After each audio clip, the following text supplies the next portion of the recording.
Buenas tardes a todos. ¿Me escuchan bien? Bueno, mi nombre es Daniela Bufanti, soy la presidenta de la Comisión de Derechos Humanos de Niños, Niñas y Adolescentes, y hoy tenemos el gusto de contar con la presencia de la doctora Andrea Mariel Brunetti, jueza del Tribunal Colegiado de Familia número 7, conocida por más de uno de nosotros, quien nos va a hablar sobre el tema de alimentos, un tema de los tantos de los cuales día a día quienes ejercemos la profesión lidiamos, ¿verdad? Ante todo, muchísimas gracias, Andrea, por haber aceptado nuestra invitación y poder contar con vos hoy de tu conocimiento. Voy a leer unas breves palabras que nos pasó la doctora Brunetti acerca de su currículum, porque no quiso que diéramos todo, el cual es muy largo. Bueno, como dije, ella es jueza titular del Tribunal Colegiado de Familia número 7 de Rosario, es miembro de la Red Nacional de Jueces de Familia para la Protección y Restitución Internacional de Niños, del Convenio de la Haya, designado por la Corte Suprema de la Provincia de Santa Fe, vocal titular de la Comisión Directiva de la Red Nacional de Mujeres para la Biojusticia, docente de posgrado en distintas universidades, tanto de la Argentina como del exterior, autor y coautora de tratados, libros y variados artículos jurídicos, y es miembro de la Asociación Latinoamericana de Magistrados, Funcionarios, Profesionales y Operadores de Niñez, Adolescencia y Familia, ALAPIONAF. Bueno, repito eso entre otras cosas de su vasto currículum. Doctora, la escuchamos. Muchísimas gracias, nuevamente. Bueno, gracias Daniela, muy amable. Buenas tardes a todas, porque bueno, no veo público masculino. Ya aparecerá, y si no, bueno, saludos a todos. Muchísimas gracias por la invitación, la que está honrada de estar hoy aquí con todas ustedes, soy yo, honestamente. Un honor, un placer, muchas caritas conocidas, que me encanta verlas aquí y no, como te dije Daniela, en el campo de batalla. Y bueno, algunas que ya me han escuchado, Analía, te vas a aburrir hoy, porque ya me escuchaste, Analía Galván. Y bueno, en verdad me escuchan siempre, así que invitarme para volver a escucharme, realmente, o son masoquistas o me quieren, una de dos.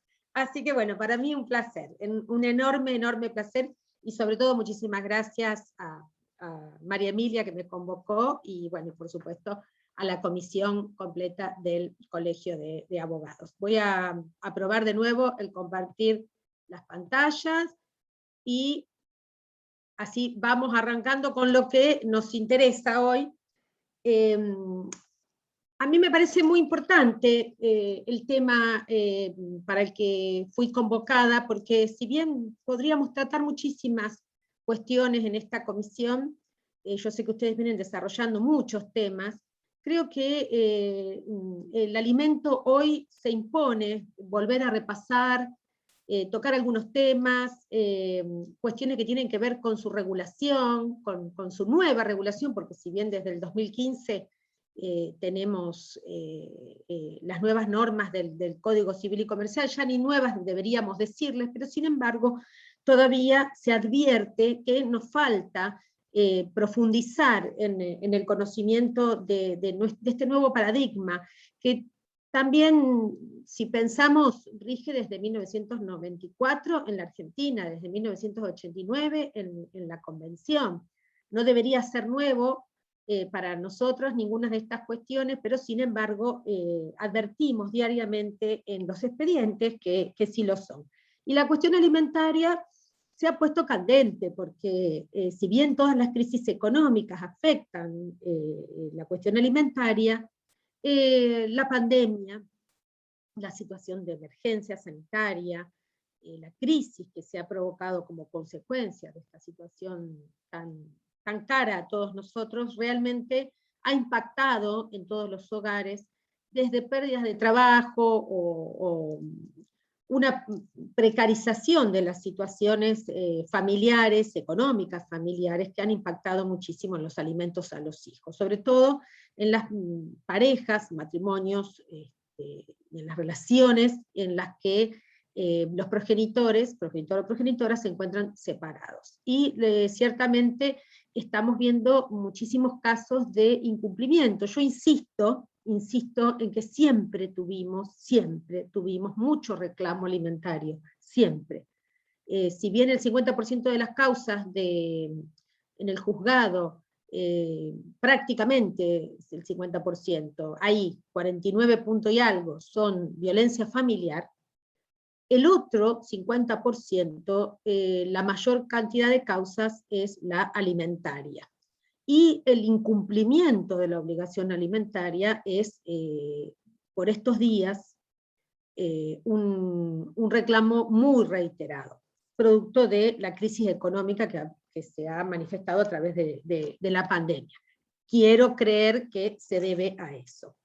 Pero bueno, insisto, siempre hemos tenido incumplimientos alimentarios, no es nuevo que los progenitores no cumplan con su obligación, con este deber respecto de los hijos, emergente de la responsabilidad parental. Pero nosotros vamos a hacer hoy un pantallazo general de los alimentos, no nos vamos a detener solamente en los alimentos a favor de los hijos, sino que vamos a hacer un pantallazo general y vamos a tocar cuestiones procesales, porque creo que es mucho más conveniente en estos espacios ser más práctica que teórica, me parece. No obstante, vamos a tratar la teoría, y por supuesto siempre pongo a disposición todo el material y todas las consultas que ustedes quieran solicitarme, no hay ningún problema para eso. Y trato de ser bastante prudente en lo que digo, porque, viste, esto es como en la serie que dice que todo lo que decís puede ser utilizado en tu contra. Entonces tengo que ser prudente también con lo que les digo, pero bueno, la jurisprudencia del tribunal, los criterios al menos de los juzgados de Rosario, ustedes lo conocen. Siempre arranco con esta cuestión que para mí es crucial para poder introducirnos en la temática. Es muy importante que arranquemos de un tema tan importante de derecho en familia, los alimentos, ¿no? Y nos tenemos que ubicar primero en el contexto jurídico. Un contexto jurídico a partir del cual se leen, interpretan todas las normas, hoy en especial las que regulan los alimentos. A mí me gusta siempre partir desde esta ubicación, desde que nos ubiquemos dónde estamos parados hoy en nuestro ordenamiento jurídico, no solamente frente a la decisión judicial, sino también abogados y abogadas frente al caso, a estudiar y ver de qué manera, cuál será la estrategia y cuál será el planteo a realizar. Entonces, nos ubicamos en este contexto jurídico a partir del cual se le interpretan las normas que regulan los alimentos y nos referimos, como lo hacía recién, a la reforma constitucional ya operada en 1994, que incorporó a nuestro ordenamiento jurídico una serie de tratados internacionales de derechos humanos, suscritos por la República Argentina, por los cuales el Estado, además de reconocerlos, se comprometió a garantizar su pleno goce y ejercicio. En definitiva, garantizando lo que llamamos la tutela judicial efectiva, una obligación internacional que suscriben estos tratados. Y a partir de allí se produjo un giro copernicano en todo el ordenamiento jurídico, dando lugar a este actual paradigma de humanización del derecho, que exigió necesariamente adecuar tanto las normas internas, sustanciales, como las procesales, para poder, ¿qué?, asegurar el cumplimiento de estos derechos, ¿no? Esto es un deber estatal. Y esta humanización del derecho se construye sobre principios rectores que fundan e interpretan al derecho y sitúan a la persona como un sujeto de derechos. Este es el principio pro homine, que en el campo de la protección integral de niñas, niños y adolescentes hablamos del principio de interés superior del niño. Y esto, que impactó en todo el sistema jurídico, pero especialmente en las relaciones familiares, llevó, por ende, a una necesaria reformulación del sistema. acorde a este paradigma protectorio de los derechos humanos, y principalmente enfocado en garantizar el acceso a justicia, me gusta decir a justicia y no a la justicia, de las personas en situación de vulnerabilidad, con el fin de alcanzar la igualdad real y no discriminación. Esta constitucionalización del derecho, esta humanización del derecho, y en especial el derecho de familia, donde más se ha advertido, encarna la evolución misma de este derecho y da paso a lo que denominamos el derecho constitucional de familia. Entonces, en este derecho la persona es el eje de protección, la persona en sus relaciones familiares, entendido en una acepción amplia del concepto de familia. Ya no se trata de un derecho privado, de una rama del derecho privado, ajeno al derecho público, sino que hoy podemos aseverar que es un derecho constitucional, integrado con normas propias del derecho de familia. Y esto es lo que va a demarcar el campo de acción de todos los operadores jurídicos, no solamente para la decisión judicial, como les decía, sino también para el armado de la estrategia del caso. Bien, entonces, los principios de esta constitucionalización y convencionalización del derecho de familia se construyen sobre principios pilares del derecho humanizado, que allí podemos observar y que son el marco de las decisiones judiciales. Esta es la perspectiva desde la cual se analiza todo caso de familia o de familias desde una visión integral, compleja, sistémica de las relaciones familiares. Estos principios son los que rigen todo caso de familia y son los que ustedes tienen que visibilizar y filtrar en el armado de la estrategia del caso. Vamos a ver que muchos de ellos en materia alimentaria van a estar presentes permanentemente. Y esto es en un armónico diálogo de fuentes, como nos dice el código en los fundamentos, en tanto este contexto normativo involucra leyes, doctrina y jurisprudencia nacional, aunque el código no habla de la jurisprudencia, y las normas de los tratados internacionales de derechos humanos. Bien, desde esta concepción y visión de derechos humanos, desde este paradigma del derecho humanizado, el Código Civil y Comercial de la Nación reguló las relaciones de familias, como nos enseña Gemelmacher, en una aproximación del derecho a la realidad, donde se impone la revalorización de la autonomía personal de sus integrantes, con el propósito de, como dijimos, alcanzar la igualdad real entre las personas. Tolerancia, pluralismo son las constantes. Y se resalta la posibilidad de que sean las propias partes quienes gestionen sus conflictos, evitando la judicialización. Esto es muy, muy importante para el rol de abogados de familia y abogadas de familia. Claro está que en caso de no poder lograr los acuerdos, la autogestión de los conflictos familiares, necesariamente se requiere la intervención judicial, y ahí pasamos al litigio, y el código también regula esto, y en muchos casos es el propio código el que nos manda acudir a la justicia. El derecho humanizado lo capta primeramente el código en el título preliminar, cuando establece las reglas para el ejercicio de los derechos, las fuentes, aplicación y criterios de interpretación, y expresamente dice el código: los casos que este código rige deben ser resueltos según las leyes que resulten aplicables, conforme a la Constitución Nacional, los tratados de derechos humanos, en los que la República hace parte, y dice que la ley debe ser interpretada teniendo en cuenta sus palabras, sus finalidades, las leyes análogas, las disposiciones que surgen de los tratados sobre derechos humanos, los principios y los valores jurídicos, dice el código, de modo coherente con todo el ordenamiento. De ahí que podemos hablar de un sistema de reglas y principios y valores que ya viene plasmado en el título preliminar. En los propios fundamentos del proyecto se habla de guías para operadores jurídicos, para decidir en un sistema de fuentes complejos como ese que se ha creado, y en el que frecuentemente se tiene que recurrir a un diálogo de fuentes, a la utilización no solamente de reglas, sino también de principios, e insisto, el código agrega valores. Bueno, esta es la esencia del código. Vemos cómo está presente en cada instituto, que el código regula, en cada instituto de familia, principalmente en el libro segundo, donde regula las relaciones de familia. y en especial, como vamos a desarrollar hoy, en la materia de alimentos, donde el Código receptó toda la construcción doctrinal y jurisprudencial desarrollada en los años previos a la reforma del Código, como también principalmente a las normas de los tratados internacionales de derechos humanos, en particular la Convención sobre los Derechos del Niño. Entonces, ¿cómo regula el Código el derecho deber de la prestación alimentaria? Pues es un derecho y es un deber.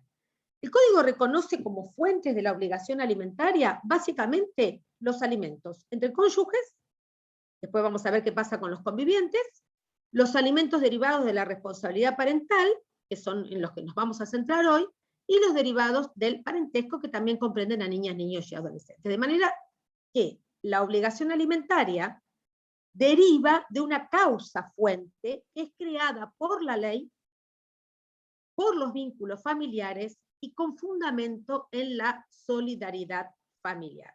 Cuando hablamos de vínculos familiares, estamos refiriéndonos también a la socioafectividad. Y bajo estos fundamentos, y conforme el derecho humanizado que venimos analizando, vamos a encontrar alimentos derivados de la responsabilidad parental, alimentos derivados del parentesco, alimentos entre cónyuges, alimentos en la unión convivencial, alimentos en la familia ensamblada, pero también en muchas disposiciones del Código vamos a encontrar alimentos que están previstos para el caso de donaciones y testamentarios. El Código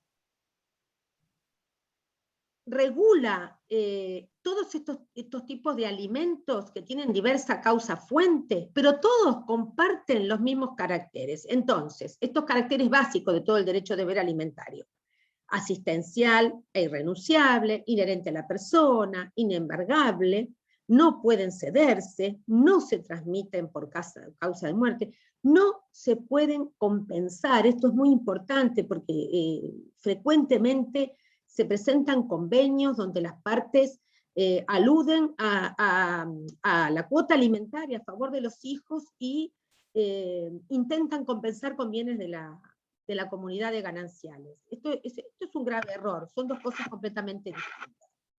Bien, y son irrepetibles. Como les decía, los alimentos entre cónyuges y convivientes, porque el Código lo reconoce, aun cuando hable de asistencia. La causa fuente que reconoce el Código es en cuanto a los alimentos entre cónyuges, quiere decir una causa fuente que radica en el matrimonio. Ahora vamos a ver que los convivientes es otra historia. Entonces, rápidamente repasamos los alimentos entre cónyuges, allá por el 432, esto es una norma que ya conocíamos, que los cónyuges se deben alimentos entre sí durante la vida en común, y el Código nos dice, y la separación de hecho. Se aplican las reglas de alimentos entre parientes, el Código establece las pautas para la fijación de estos alimentos, en el 433, también regula los alimentos posteriores al divorcio, en el 434, acá de una forma muy limitada, esto es lo que nos trajo el Código, muy limitado, y solamente en 2 supuestos existen alimentos post-divorcio, salvo que las partes acuerden. Ustedes saben que la autonomía de la voluntad es uno de los principios, como destacábamos, y si bien en materia de familia un principio fundamental es el orden público, en el nuevo paradigma de este derecho constitucional de familia, otra vez es la autonomía de la voluntad. Entonces, el límite es el orden público, pero las partes pueden pautar, incluso alimentos postdivorcio, aún en situaciones que están fuera de los únicos 2 supuestos que se prevén en la ley, que es el 434. El caso de enfermedad grave preexistente, que le impide autosustentarse, y la imposibilidad razonable de procurarse recursos propios suficientes. También establece las causales de cese, que es cuando desaparece la causa, o la persona beneficiaria contrae matrimonio, o inicia una unión convivencial, y siempre están las causas de indignidad. Esto es de materia sucesoria. En cuanto a los convivientes, ustedes saben que el Código hoy regula la unión convivencial.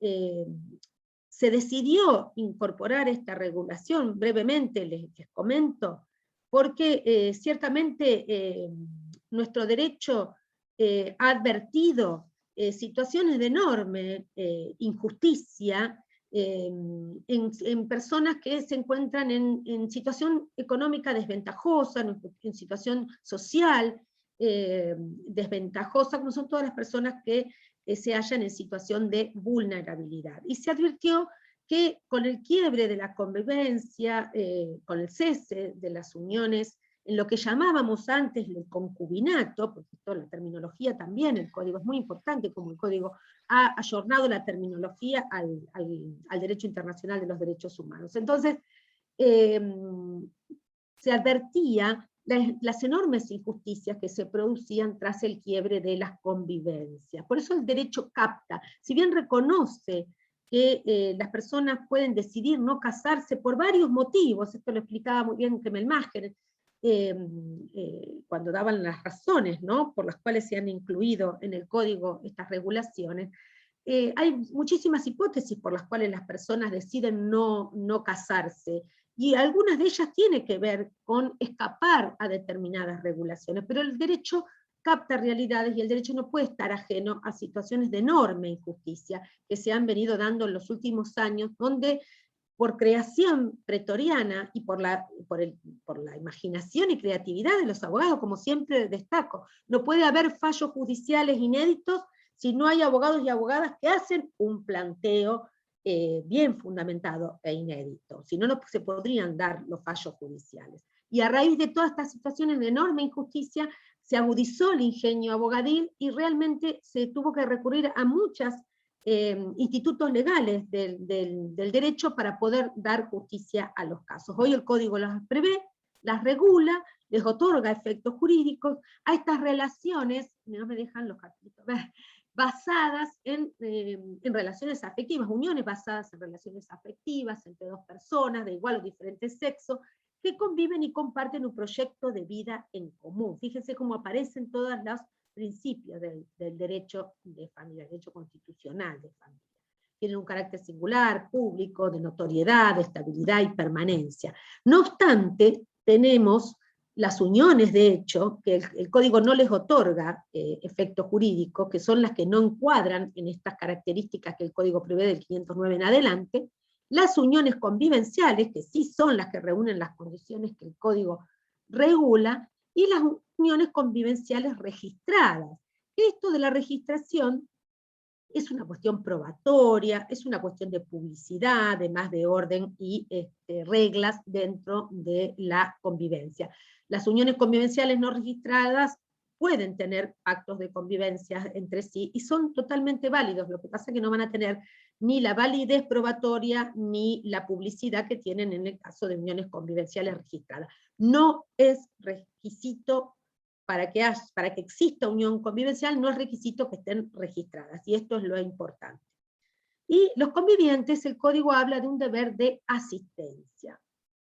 Se deben asistencia durante la convivencia, y hallan también su fundamento en la solidaridad familiar. Bueno, no me quiero explayar en estos temas, yo sé que a ustedes les interesa como a mí, pero es muy importante que cuando nos referimos a las pautas que trae el código para determinar los alimentos, necesariamente tenemos que analizarlas. Yo les puse ahí una perspectiva de género. Hablamos de una perspectiva de derechos humanos que exige este enfoque de género, pero también con una perspectiva de infancia, con una perspectiva desde los derechos de niñas, niños y adolescentes, que también exige un enfoque de género. En el 433 el código nos da todas las pautas que se deben tener en cuenta para la fijación de estos alimentos entre cónyuges, que también aplican para el caso de las uniones convivenciales. Y llegamos a los alimentos derivados de la responsabilidad parental, que son, como les decía, la estrella del fuero de familia, y que son los alimentos que llamamos a favor de los hijos, que constituyen un derecho humano fundamental. Y este tipo de derecho de deber alimentario, en especial cuando los hijos son menores de edad o con discapacidades, con capacidad restringida, evidencian la responsabilidad del Estado, que marca la norma convencional del artículo 27 de la Convención sobre los Derechos del Niño.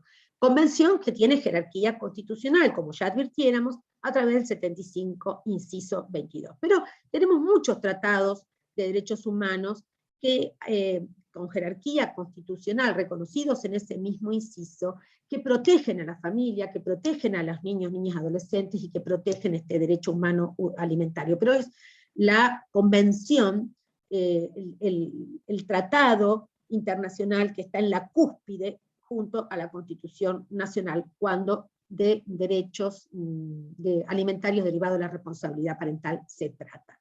Y esta responsabilidad, que es una responsabilidad estatal, que es una responsabilidad de los progenitores, es también una responsabilidad social. Toda la sociedad tiene la responsabilidad de que a ninguna niña, a ningún niño ni a ningún adolescente le falte su derecho alimentario. Y ustedes han visto cómo se vio reforzado ahora en pandemia. Permiso. Hoy me agarraron congestionada. Desde que tuve el COVID que no me enfermaba, pero me agarraron congestionada. Bueno, como nos dice Grossman, a quien seguimos muchísimo en este tema, los alimentos conforman una categoría conceptual y legal que engloba las distintas necesidades del niño que deben ser satisfechas para posibilitar el desarrollo de sus potencialidades. Implican el fortalecimiento de los derechos humanos de la infancia. El derecho alimentario es un derecho humano. Y este concepto de necesidad que hablamos, que ustedes saben que tiene una característica muy especial cuando se trata de alimentos a favor de los hijos, tiene un aspecto objetivo que se gesta en ese proceso histórico y un contenido subjetivo que va a derivar de las particularidades de cada caso, que tienen que ver con cada niño, niña o adolescente. Hay 3 deberes que se le imponen al Estado respecto de los derechos humanos. El deber de respetarlos, el deber de protegerlos y el deber de darles efectividad, es la eficacia. Cuando hablamos de derechos humanos y esta responsabilidad estatal, y específicamente en materia de alimentos, el Estado no puede estar ausente. El Estado tiene un deber no solamente de haberlos incorporados y reconocerlos como efectivamente se hizo, sino de dotarlos de tutela judicial efectiva. Estamos transitando la era no del reconocimiento del derecho, que está prácticamente logrado, sino de darle la efectividad a los derechos. Entonces el Código Civil y Comercial se ayorna a este derecho humanizado, introduciendo muchísimas novedades. No se preocupen, están enumeradas, pero las vamos a ir desmenuzando en lo que nos queda de la charla, y son todas estas novedades que introduce el Código respecto de la materia alimentaria, que eran ya exigidas desde la doctrina y se venían dando en la jurisprudencia a través de distintos fallos que se fueron dando en todo el país y que el Código Civil y Comercial ha recogido. En primer término, los alimentos a favor de los hijos constituyen un deber de ambos progenitores. Esto hay que tenerlo muy en cuenta porque esto tiene que ver con la coparentalidad. Pero ¿qué pasa?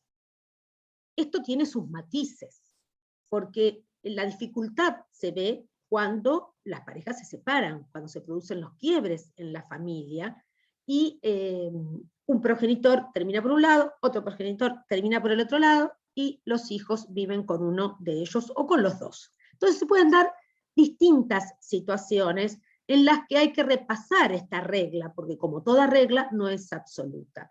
Y además se interpreta a la luz de las reglas, principios y valores que el mismo código ha introducido. Vamos a ver que este deber alimentario que corresponde a ambos progenitores tiene sus matices, y en el caso de los progenitores que conviven con los hijos, el código también ha efectuado un reconocimiento muy importante, como es el otorgarle valor económico a las tareas de cuidado, y que están incluidas en el 658. Entonces el 658 hay que analizarlo también a la luz del 660. Ambos progenitores tienen la obligación y el derecho de criar a sus hijos, alimentarlos y educarlos, conforme su condición y fortuna.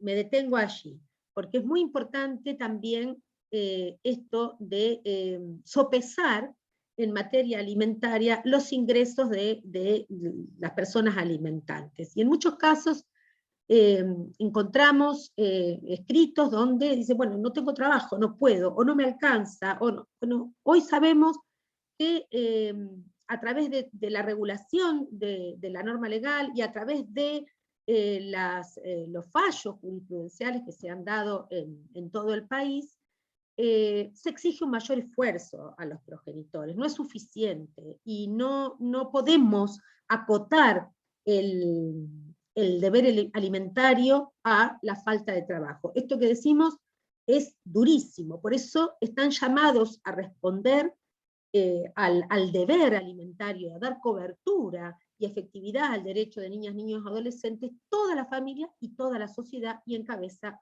principal el Estado. En realidad los principales obligados son los progenitores. Y la norma del 658 precisamente destaca, aunque el cuidado personal esté a cargo de uno de ellos, ambos tienen obligaciones. No quiere decir que porque viva con uno, esa persona tiene que hacerse cargo de todo. Lo vemos a diario. Por lo general son las mujeres las que vienen a hacer el reclamo de la cuota alimentaria. ¿Por qué? Porque todavía en nuestros sistemas, en las sociedades latinoamericanas en general, el modelo familiar sigue siendo el tradicional, aun cuando convive con nuevas formas de familias que son más democráticas y más pluralistas, pero todavía la familia argentina responde a un modelo tradicional, al de familia nuclear, que también responde a un modelo patriarcal, porque este modelo androcéntrico, hegemónico, que nos caracteriza a las sociedades latinoamericanas, está muy presente aún en las familias. Y entonces es muy común, disculpen, es muy común que el reclamo alimentario sea en cabeza de las mujeres que han quedado al cuidado de los hijos luego de la separación. No quiero decir que los hombres no se ocupen de los hijos, que los hombres no se hacen cargo de los hijos, cada vez tenemos más casos de reclamos de cuidado personal y demás, pero todavía este modelo tradicional, que responde al modelo hegemónico androcéntrico, todavía lo seguimos viendo en los casos de familia. Está muy presente. Entonces, ¿qué vemos? Vemos que mujeres quedan a cargo de los hijos, con una situación en la que los ingresos familiares provenían por lo general del varón, o el mayor ingreso provenía generalmente del varón. Esto por repetición y reiteración y reproducción de este modelo androcéntrico, mujeres que se han quedado al cuidado de los hijos mientras el varón trabajaba. Esto se repite, esto es una realidad, no la podemos soslayar. Entonces, ¿qué sucede? La mayor cantidad de casos que se presentan en el tribunal son mujeres que reclaman alimentos para sus hijos. Y en muchos casos vemos, yo no sé, a veces realmente no sé cómo hacen, Andrea que toca y toca, no sé cómo hacen, a veces se los digo, porque realmente no entiendo cómo hacen. La otra vez me tocó escuchar a una mujer con 6 chiquitos, en realidad era en el marco de un régimen comunicacional que reclamaba el papá, que no pagaba alimentos. Bueno, era la discusión, la señora tampoco los había reclamado, y se había quedado sin trabajo en la pandemia, trabajaba por una empresa de limpieza, se había quedado sin trabajo, 6 chicos de 16 a 3 años, y bueno, divinos, llegaron impecables, prolijos, preciosos. Y la verdad que le tuve que preguntar cómo hacía, ella tenía 34 años, y cómo hacía para alimentar a todos sus hijos sin trabajo y sin ningún aporte del progenitor. Y bueno, me explicaba que como iban a distintos colegios, en cada una de las escuelas le daban un bolsón de comida, además cobraba las asignaciones por hijos, más el IFE, y etcétera, y alguna ayuda por ahí, y las changas que ella hacía, con empanada, y cuánta cosa que tuvimos que reinventarnos en esta pandemia, y así esta mujer hacía frente a la crianza de sus hijos. Y como les digo siempre, los hijos tienen la maldita costumbre de comer todos los días. Entonces cuando los progenitores no pagan las cuotas alimentarias, dicen, yo no puedo, no tengo trabajo, tengo otra familia, tengo otros hijos, realmente enerva. Y yo digo, ¿cómo hacen esas personas para alimentar solas a los hijos. Yo me lo pregunto y el obligado principal no se lo pregunta y descansa en la comodidad de que hay alguien que de alguna manera se las va a ingeniar para que sus hijos coman todos los días. Bueno, volviendo a la regulación de los alimentos, esta obligación alimentaria de prestar alimentos a los hijos se extiende hasta los 21 años de edad, dice la ley. Esto también tiene sus matices, porque puede suceder que el hijo mayor de edad, el que va entre los 18 y 21, trabaje y se procure, tenga su propio sustento, pero esto es muy importante. Si es así, el alimentante va a tener que probarlo. También vemos en muchos casos que nos dicen, no, pero él trabaja. Sí, pero hace una changa, porque en realidad la madre trabaja, mantiene a todos los hijos, paga los impuestos, tiene que desdoblarse en las tareas de cuidado de la casa, del hogar, y ser productiva fuera del hogar, además, generar ingresos. Y con la escasa cuota alimentaria tiene que pagar los estudios, seguramente el de 18 empezó una carrera universitaria en el mejor de los casos, y están bien criaditos, y no alcanza. Entonces los chicos, ¿qué hacen? Hacen changuitas, y ahí viene el alimentante y dice, trabaja, cese de la obligación alimentaria. Bueno, estas son las realidades con las que nos enfrentamos todos los días en el tribunal. A veces, como dijo alguna jueza por ahí, es un reparto de miseria. Yo creo que no, yo creo que hay muchas injusticias. Y esto es carga de la prueba del alimentante, no del hijo menor de 21 años. Esto lo vamos a ver porque tiene que ver con el hijo que se capacita, porque también puede extenderse la obligación alimentaria hasta los 25 años. Y aquí les traigo algunas cuestiones que son importantes repasar con ustedes, cómo es que los alimentos a cargo de los progenitores subsisten durante la privación y suspensión de la responsabilidad parental, qué pasa en los casos de adopción simple, que se pueden seguir reclamando, y en los casos de tutela, tal como se los pongo ahí en la filmina. Y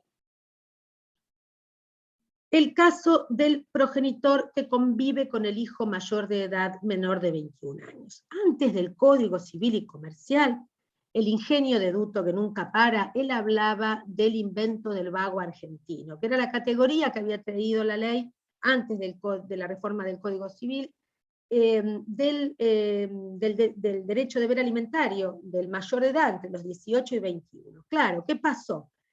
Cuando se reconoce que la obligación alimentaria se extiende hasta los 21 años, aún adquiriendo la mayoría de edad a los 18, claro, ¿qué se interpretó? El de 18 años tenía legitimación él para cobrar los alimentos, y tenía derecho él a reclamarlos y derecho a percibirlos. Y los progenitores alimentantes abonaban la cuota alimentaria al mayor de 18 años, no al progenitor o progenitora que convivía con el mayor de 18 años, que todavía sigue siendo un niño. Yo tengo hijos grandes y todavía siguen siendo, todavía están bajo el ala de la madre, digo yo. Y a ustedes seguramente les pasa, las adolescencias se extienden, imagínense, 18 años todavía un niño, todavía hay que mantenerlo. Y en muchos casos todavía están estudiando, algunos todavía están en el secundario. Bueno, como decíamos, empiezan la facultad u otras situaciones.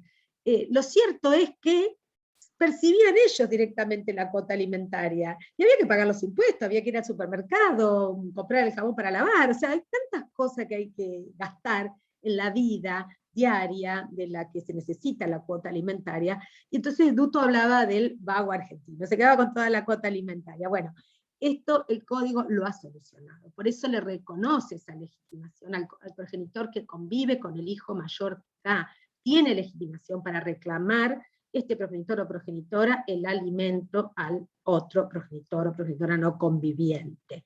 Tiene la legitimación para exigir la contribución del otro hasta que cumpla los 21 años. Puede que inicie el juicio o puede que continúe el que había iniciado en la minoría de edad. No, o sea, no es necesario que comparezca el hijo mayor de los 18 años, que puede comparecer, que puede tener derecho a exigir una parte de esa cuota para administrar él mismo, que puede exigirla judicialmente si no hubo un acuerdo de sus progenitores para que perciba una parte para sus gastitos diarios. Bien. Tenemos el hijo mayor de edad que se capacita. Otra hipótesis que el código también regula. Como decíamos, esta obligación alimentaria que se extiende hasta los 21 años también puede verse subsistente, dice el código, subsiste, hasta que el hijo alcance la edad de 25 años. ¿Cuándo?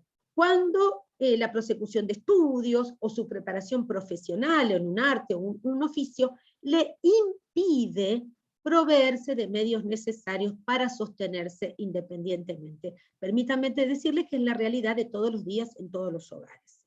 Es imposible que un chico de 18 a 21, 22, 23, ya esté establecido económicamente y esté totalmente independizado. Siempre hay que ayudarlos a conseguir un trabajo, ayudarlos a obtener un oficio, ayudarlos mientras estudian, porque muchas veces las carreras tienen una carga horaria que no les permiten tener un trabajo que les permita sustentarse independientemente, porque, como destacaba antes, puede haber muchos chicas que estudian y trabajan con trabajos de medio tiempo y demás, pero no les es suficiente para alquilarse un departamento, pagar los impuestos, vivir, vestirse, no les alcanza. Entonces, en estos casos, la carga de la prueba se invierte, y son los hijos de 21 a 25, cuando subsiste el derecho alimentario, en estas hipótesis, es el hijo o la hija quien va a tener que probar que no le alcanza, que estudia, que se prepara, que está aprendiendo un oficio, y que no tiene medios necesarios para sostenerse independientemente. En estos casos, bueno, ya vamos a ver las cuestiones procesales, pero hay mucha flexibilidad probatoria para estas hipótesis. Y esto lo puede solicitar el hijo o el propio progenitor con el que convive. La ley le reconoce esa legitimación. Y esto que hablábamos de la viabilidad del pedido tiene que ver con la carga de la prueba. Muy importante esto, porque cuando entró en vigencia el código llovieron pedidos de cuidado personal compartido, porque las personas eran asesoradas en este sentido, de que si tenían el cuidado personal compartido no pagaban alimentos. Error, falso, falso, falso. Esto está muy bien regulado en el código, precisamente establece que si ambos cuentan, estamos refiriéndonos al cuidado personal compartido alternado, cuando los hijos viven con uno y con otro, no al indistinto que tiene un domicilio principal con uno de los progenitores.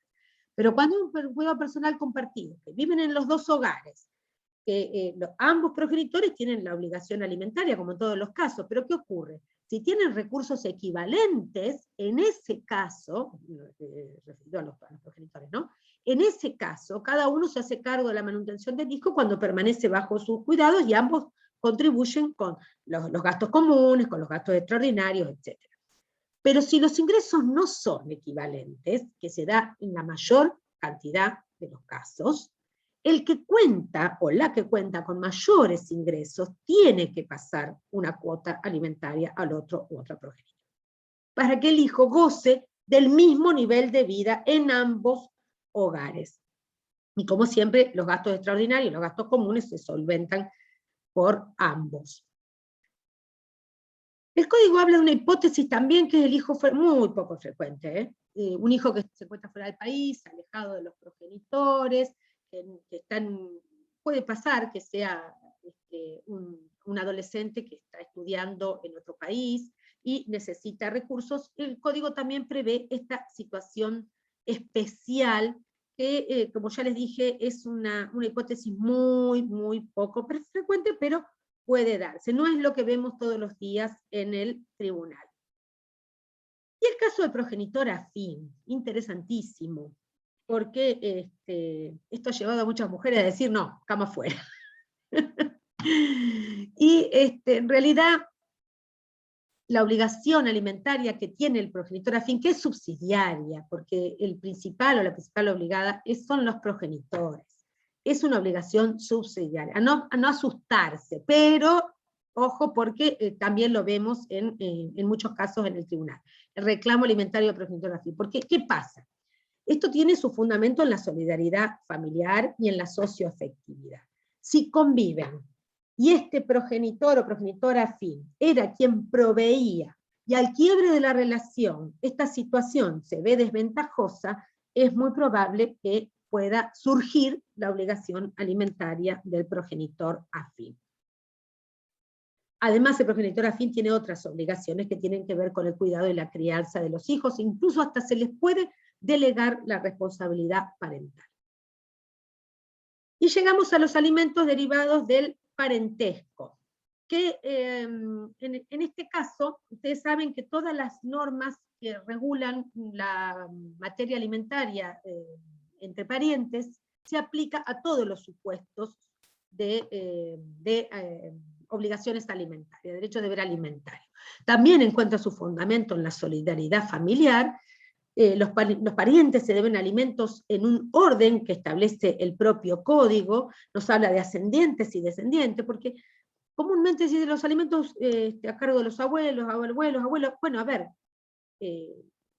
es a los ascendientes ese reclamo alimentario que tan frecuentemente se da, y que automáticamente se presentan en demandas como si fuese una obligación instantánea y automática, y esto no es así.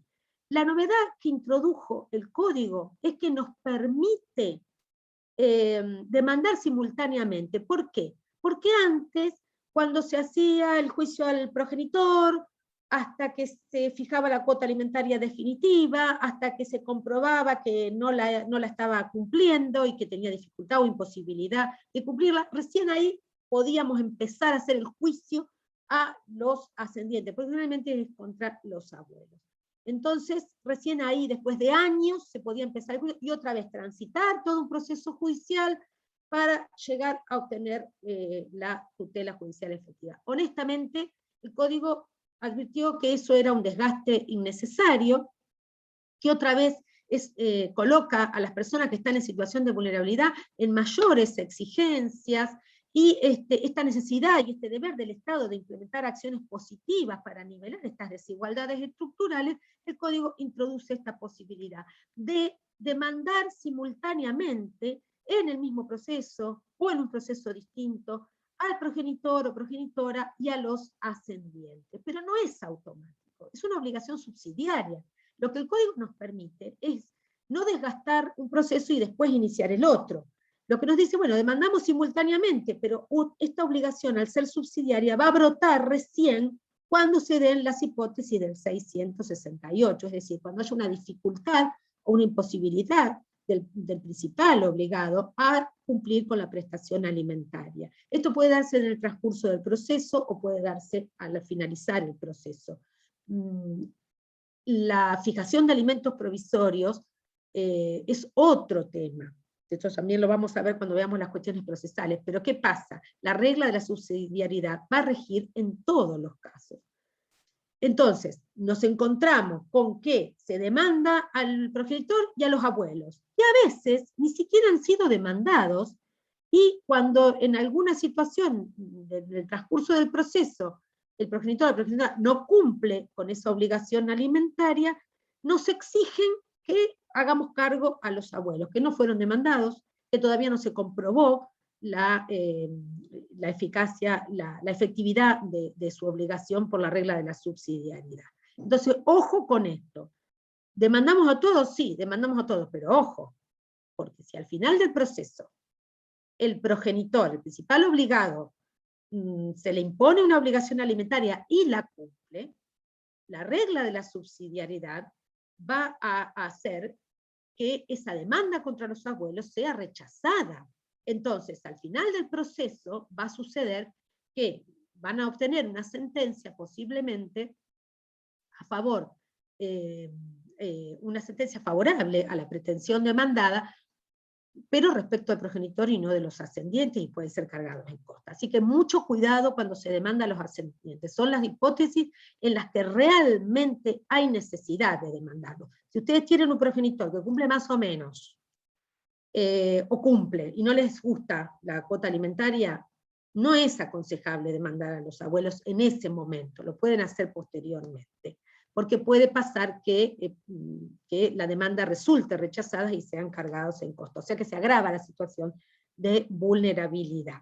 Porque esto de la gratuidad en el juicio de alimentos tampoco significa que podamos hacer cualquier cosa. Esto es un principio, también es una acción positiva para restablecer desigualdades estructurales a las personas que se encuentran en situación de vulnerabilidad, pero no significa de ningún modo que en las hipótesis excepcionalísimas que corresponde se impongan costas. Entonces, decíamos que el código tiene un orden entre los parientes, y la fuente de la causa fuente de los alimentos a los parientes, como son los abuelos, que es un caso muy frecuente que se da en el tribunal, en ese caso tiene su causa fuente en los alimentos entre parientes. Y recuerden que rige la regla de la subsidiariedad. Y también puede ser entre hermanos.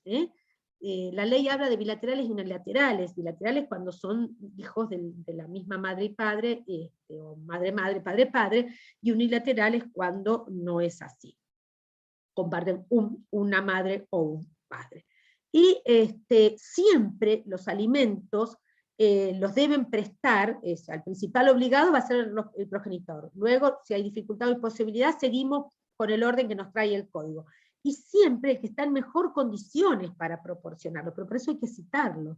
Justamente hoy estaba resolviendo un caso donde me habían dicho, la abuela, que es demandada conjuntamente con el progenitor, me dice, le aporto los datos del abuelo. Bueno, ahí viene el téngase presente, que es ese híbrido procesal que nadie sabe qué significa, que yo odio. Bueno, está bien, como una vez se vio en un proveído. Bueno, me da el dato, y yo para qué quiero el dato del abuelo si ella no me lo cita como tercero o citado porque está en mejor condición para proporcionar los alimentos. Bueno, por eso es muy importante esto, qué es lo que hacemos, qué es lo que planteamos en los expedientes. Y recuerden que el pariente por afinidad solamente se deben alimentos los que están vinculados en línea recta, por eso hablamos del progenitor o progenitora afín, línea recta y en primer grado.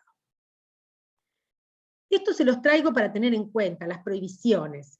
La obligación de prestar alimentos no puede ser compensada, como lo habíamos dicho, ni el derecho a reclamarlos o percibidos puede ser un objeto de transacción, renuncia, cesión, gravamen o embargo, por eso no me los incluyan en los convenios de esa manera. No es repetible lo pagado en conceptos de alimentos, si a lo largo del proceso se ve que, bueno, no tenía la obligación alimentaria, ahí en vez de proveer bueno, hay que proveer lo siento, porque son irrepetibles, así que mucho cuidado con esto. Los alimentos devengados y no percibidos sí pueden ser objeto de transacción, de renuncia, transmitirse, compensarse, tanto a título oneroso o gratuito. Bueno, se vencieron, no los pagó, no los reclamé, bueno, ahí tenemos también todo un tema, que ya vamos a ver las cuestiones procesales que tienen que ver con la prescripción, que también es otra reforma que trajo el código. Ojo con las prescripciones. Y el contenido de la prestación de alimentos, porque muchas veces me dicen que es incluso dictámenes de los defensores o defensoras, que se fije como definitiva la cuota provisoria. Esto es gravísimo, pero a veces, bueno, no podemos hacer nada ante la pretensión de la parte. El dictamen del defensor no es vinculante, pero la pretensión de la parte, por principio de congruencia, no puedo soslayarla. Y si la progenitora o el progenitor demandante que exige, que reclama alimentos, me pide que fije la cuota provisoria como definitiva, bueno, no lo puedo soslayar. Pero la prestación alimentaria que nos da el 659, no es el mismo contenido del alimento provisorio, ya lo vamos a ver. El alimento provisorio es para las necesidades básicas durante la tramitación del proceso, nunca puede ser igual a la cuota definitiva. Eso nos obliga a que muchas veces tengamos que revisar qué cuota alimentaria provisoria fijamos, porque honestamente estamos viendo que por imposibilidad de acceso a la justicia o muchísimas barreras y obstáculos de acceso a la justicia por la situación de pandemia, por las crisis económicas, por todos los problemas que se han agudizado en los últimos tiempos, las personas tienen mucha dificultad para el reclamo alimentario, para acceder en justicia al reclamo alimentario, y quedan dormidos en la cuota provisoria. Y si esa cuota no está adecuada a las reales necesidades del hijo, realmente no le estamos dando satisfacción a este derecho humano alimentario. No se puede quedar por siempre en la cuota alimentaria, por eso nosotros siempre decimos, impulsamos que se fije, que se determine la cuota alimentaria definitiva, que se culminen los procesos, que no se queden con la cuota alimentaria provisoria. Y muchas veces nos piden aumento de la cuota alimentaria provisoria. Y no es que desconozcamos las razones y los impedimentos que tienen las personas, pero honestamente a veces es desconocimiento. Y si es de la parte, es un obstáculo de acceso a la justicia, pero desconocimiento de abogados y abogados no es imperdonable.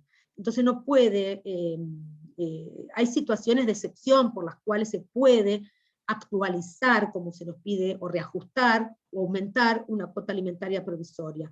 Pero lo que se debe hacer es fijar una cuota alimentaria definitiva, y ahí sí se van a prever los intereses, las actualizaciones, los reajustes, etcétera, etcétera. No dormirse en la cuota alimentaria provisoria, porque no es la que refleja el adecuado deber alimentario. Entonces el contenido de la obligación alimentaria está en el 659. Y el alimento se fija de acuerdo a la condición del que la recibe, en la medida de las necesidades y de las posibilidades económicas del alimentado. Entonces, vamos a ver las cuestiones procesales, no inicien un juicio de alimentos, donde la prueba que ofrecen es la documental, partida de nacimiento. No, hay muchísimas cosas que se pueden ofrecer como prueba, hay que determinar los ingresos, y si se desconocen, pueden ofrecer todas las pruebas necesarias para determinar en el proceso el nivel de vida que tenga el alimentante, que a veces no se ve reflejado en un recibo de sueldo, en una declaración jurada, en una categoría de monotributista. Hay que hacer un trabajo mucho más intenso. Podría contarles muchos casos de las prácticas, porque no sé si ustedes saben, pero yo ejercí 21 años la profesión antes de asumir el cargo en el Tribunal Colegiado número 7. Y 21 años de ejercicio de la profesión, vaya si uno no ha agudizado el ingenio para poder lograr el cobro de la cuota alimentaria, aquellos progenitores fantasmas. Siempre lo cuento, porque lo tengo como trazado como una espina adentro. El primer caso que se dio en el país y en la ciudad de Rosario de prohibición de salida al país fue porque yo se lo planteé al doctor Dutto, aun cuando él no me puso en la sentencia, todavía me duele, pero yo estaba concursando, y yo le dije al doctor Dutto, este señor viaja al exterior, trae productos del exterior, cuando se podía, en la Argentina, ya por el 2010, este señor traía productos del exterior, los vendía acá. Entonces, en realidad, lo que a él lo afectaba, yo hacía mucho civil y comercial también, y era docente de concursos y quiebras.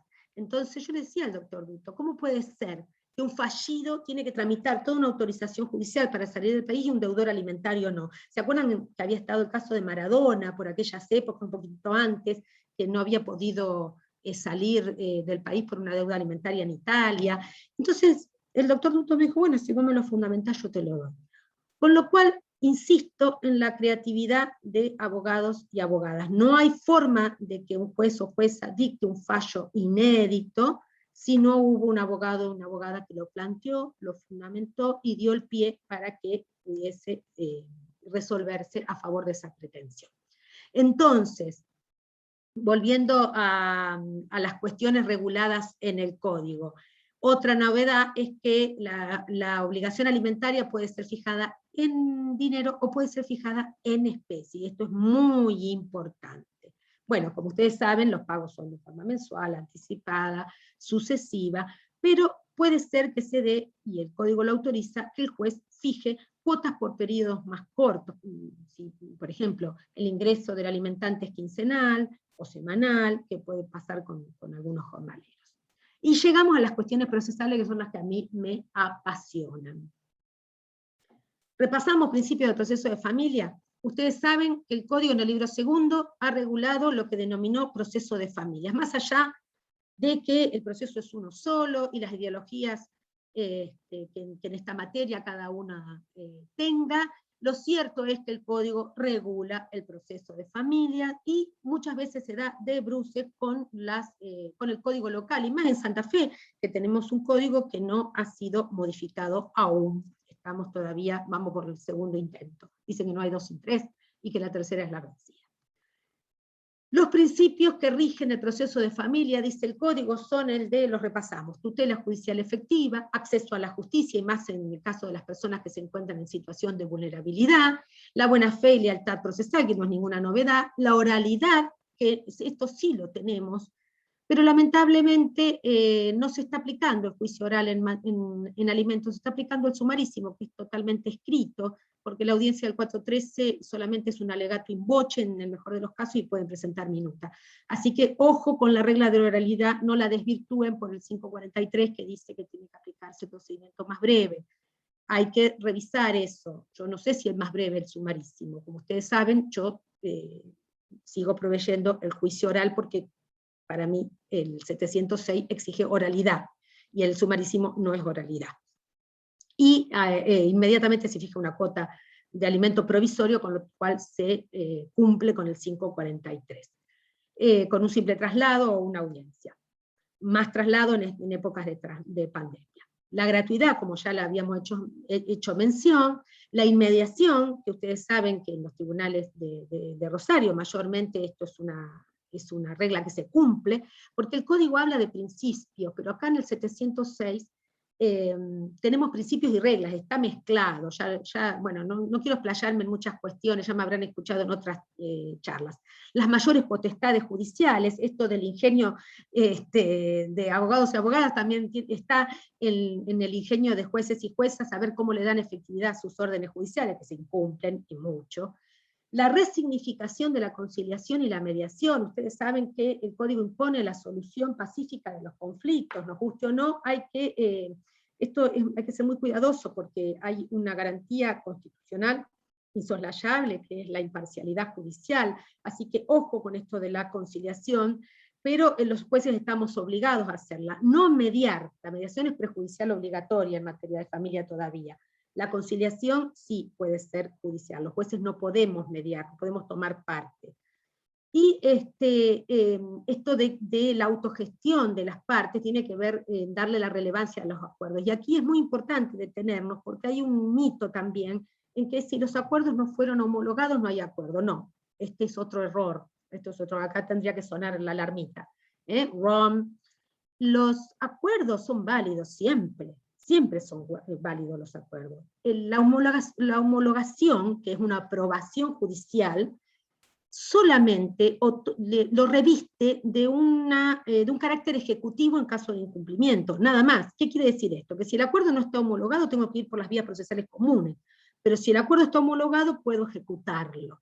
Esta es la gran diferencia, y nada más. Bueno, las otras reglas, como la celeridad y demás, que son características ya de nuestro proceso y del proceso de familia, y lo novedoso de la carga dinámica de la prueba, que en materia alimentaria es de frecuente uso y aplicación, sobre todo, pero no duerman en esto, sobre todo en la prueba de los ingresos del alimentante, porque tampoco tenemos una bola mágica.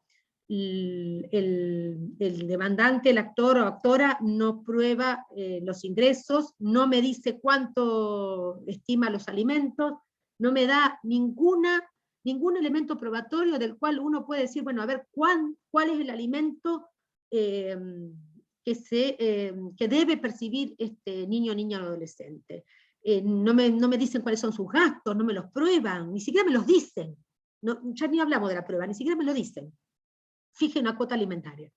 Y cuando comparece el demandado o demandada, no me dice sus ingresos, no me los prueba. Bueno, sepan que el demandado tiene, en este caso, es quien se encuentra en mejor situación de probar sus ingresos, así que es muy importante el 710. Y el juicio de alimentos. Cuando hablamos de pretensiones alimentarias. Acá vamos a hacer una diferencia que en un caso es bastante delgada la línea, como es entre alimentos urgentes y provisorios, pero existe la diferenciación. Una cosa son los alimentos urgentes, otra cosa son los provisorios, los definitivos u ordinarios, Las cautelas que se dan en materia alimentaria, que también pueden ser pretensiones alimentarias, un embargo que se solicite, por ejemplo, un secuestro de algún bien. A mí me toca ahora, les cuento ya que estamos y hago catarsis, por un juicio alimentario de Uruguay. Las partes hicieron un convenio en Uruguay, y el señor garantizó el acuerdo, el cumplimiento del acuerdo con un bien que se encuentra acá en zona aledaña a Rosario. Entonces, ¿qué pasó? No cumplió la constante. Entonces ejecutan ese bien en Uruguay, se practica planilla, etc. Hay que rematar el bien. ¿A quién le tocó? A Brunetti, porque la Cámara entendió que es competencia de familia. Así que tengo que hacer una subasta, un remate de un bien por un juicio alimentario de Uruguay. No tiene nada que ver, es un exhorto, pero bueno, la Cámara entendió que me toca. Así que estamos ahí con los abogados, el martillero, haciendo, va a ser interesante, va a ser lindo. Menos mal que ejercí tantos años la profesión, menos mal. Y otras de las pretensiones alimentarias que vemos frecuentemente, el cese de la cuota alimentaria y la modificación, que puede ser en más o en menos, disminución de cuota alimentaria o aumento de cuota alimentaria, que es la que más frecuentemente se da en el fuero rosarino, por lo menos. La diferencia entre alimentos urgentes y provisorios es muy delgada. Emilia o Daniela, si yo me estoy prolongando mucho, me avisan y me paren, porque yo no tengo botón de off. Yo le puedo dar hasta las 3 de la mañana, así que me avisan.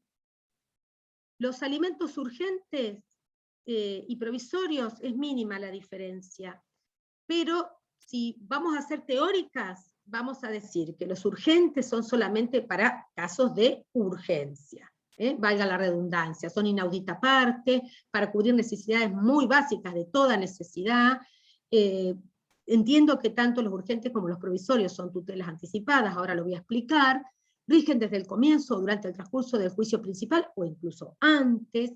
Se exige, no para el caso de los alimentos a favor de los hijos, fuerte probabilidad, grave riesgo, verosimilitud del derecho y peligro en la demora. En cambio, los provisorios puede tener un breve trámite contradictorio, puede ser también inaudita parte, porque si son urgentes, si son alimentos provisorios urgentes, obviamente va a ser inaudita parte.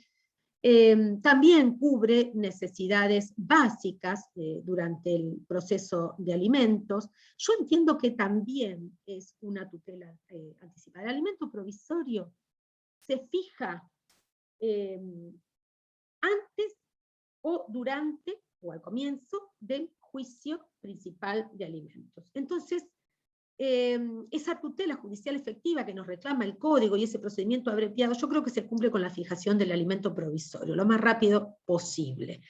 Y la materia del alimento provisorio es la misma que luego se va a obtener con suerte en la sentencia. Entonces, es un anticipo de la tutela.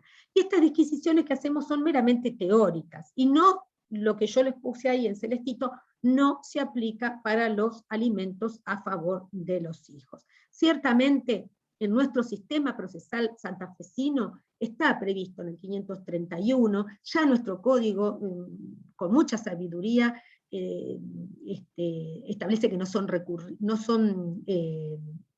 recurribles con efecto suspensivo.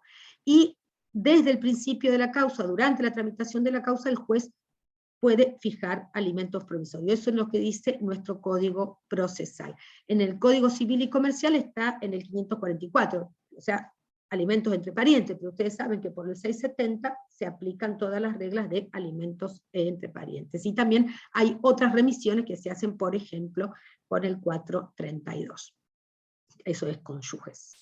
Y que a la vez también puede ser conviviente, porque también hay una norma que nos dice que las reglas de alimentos se aplican también a los casos de convivientes, las de los cónyuges a los convivientes. Y los alimentos definitivos, estos que son tan reacios en llegar a que se fijen y que cuesta tanto, y que, bueno, y que la audiencia de vista de causa y demás, bueno.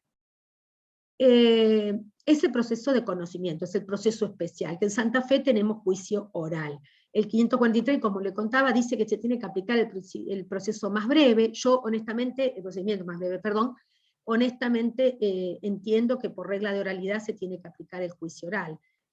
Por suerte ya próximamente se va a modificar el código, si Dios quiere, y los astros y el universo también, y vamos a tener el procedimiento de familia ajustado a los lineamientos del Código Civil y Comercial, y a la moderna doctrina comercial que reclama un rol proactivo de jueces de familia, y también un rol proactivo de abogados y abogadas. No activismo, aunque me dicen que yo soy garantista, pero me dicen que soy más activista que los activistas. Puede ser. La verdad, no reparo en esas diferenciaciones. Creo que es un desgaste innecesario. Creo que están superados esos debates de garantismo y activismo, porque todos los jueces tenemos que ser garantistas, todos tenemos que respetar las garantías constitucionales y convencionales del debido proceso legal. Y todos tenemos que ser proactivos. Saben que no puede haber reconvención en el juicio de alimentos, rige la regla del principio de celeridad, y sí, siempre son modificables, se llaman definitivos, pero son modificables. ¿Vieron cuando analizábamos las pretensiones alimentarias que se pueden interponer? Bueno, la modificación de la cuota alimentaria. En el caso de, tienen distinto contenido según la causa fuente alimentaria. En el caso de parientes, lo necesario para la subsistencia, la habitación, vestuario, asistencia médica, esto nos lo dice el 541. Pero si son menores de edad los parientes alimentados, también se puede contener lo necesario para la educación. Y cuando son alimentos a favor de los hijos, tiene un contenido mucho más amplio, que está en el 659. Y esto es muy importante que se lo pongo en rojo, porque acá otra vez el reclamo alimentario a los abuelos, si bien uno a veces hace chicle con las cuestiones, no es lo mismo el contenido de la obligación alimentaria, de la causa fuente del alimento derivado del parentesco, que la causa fuente de la responsabilidad parental. Tienen distinto contenido, entonces hay que repasar esto de cuál es la pretensión alimentaria a cargo de los ascendientes y cuál a cargo de los progenitores. Pero bueno, a veces hay que hacer malabares. Yo no estoy viendo el chat, así que después me chusmean si me están preguntando algo.